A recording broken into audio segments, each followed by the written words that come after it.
ఈ క్వశ్చన్ నేను స్ట్రైట్ గా పెళ్ళైన ఆడవాళ్ళని అలాగే పెళ్ళైన మగవాళ్ళని అడగాలనుకుంటున్నాను. మీరు పెళ్లి ఎందుకు చేసుకున్నారు నాకు అర్థం కాక అడుగుతాం.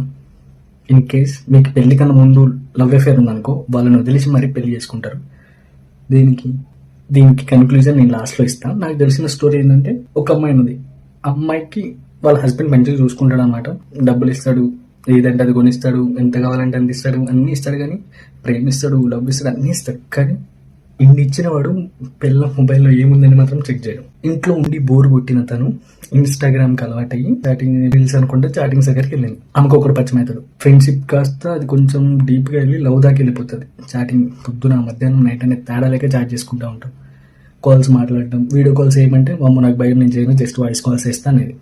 వీళ్ళ పరిచయం కాస్త ఇన్స్టాగ్రామ్ నుంచి వాట్సాప్కి వచ్చింది. సరే ఇంత దాకా వచ్చినాక ఎన్నిసార్లు అడుగుతుండు కదా అని చెప్పి వాట్సాప్ కాల్ చేస్తే తను ఎవరో కాదు, వాళ్ళ ఊరతనే అనమాట. తను చూసి షాక్ అయింది.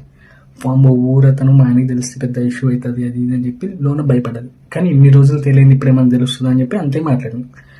కానీ అతని పక్కన అబ్బాయి పక్కన ఉండేటోడు చూసిండు, ఎవరితో మాట్లాడుతున్నావు ఏంద్రా అని చెప్పి చూస్తే, అరే ఇది వాళ్ళ వైఫ్ కదా అని చెప్పి, అరే నీకు సీక్రెట్ చెప్తే ఎవరు చెప్పకని అట్లా ఊరు మొత్తం మంచింది అనమాట. ఇప్పుడు ఆమె టెన్షన్ పడుతుంది. ఏదో ఒక రోజు మా హస్బెండ్ దాకా కూడా తెలిసి ఉంటుంది అంటే తెలుసు, కానీ ఏమనట్లే నన్ను, నాకు భయం వేస్తుంది అని చెప్పండి. నేను ఒకటే క్వశ్చన్ అడిగాను, నీకు హస్బెండ్ ఉన్నాడు కదా, మరి వేరే పర్సన్తో చాట్ చేయాలి, అది ఫ్రెండ్షిప్ చేయాలి, ఆ ఫ్రెండ్షిప్ కాస్త లవ్ దాకపోతున్నప్పుడు కూడా ఏం చేసినావు?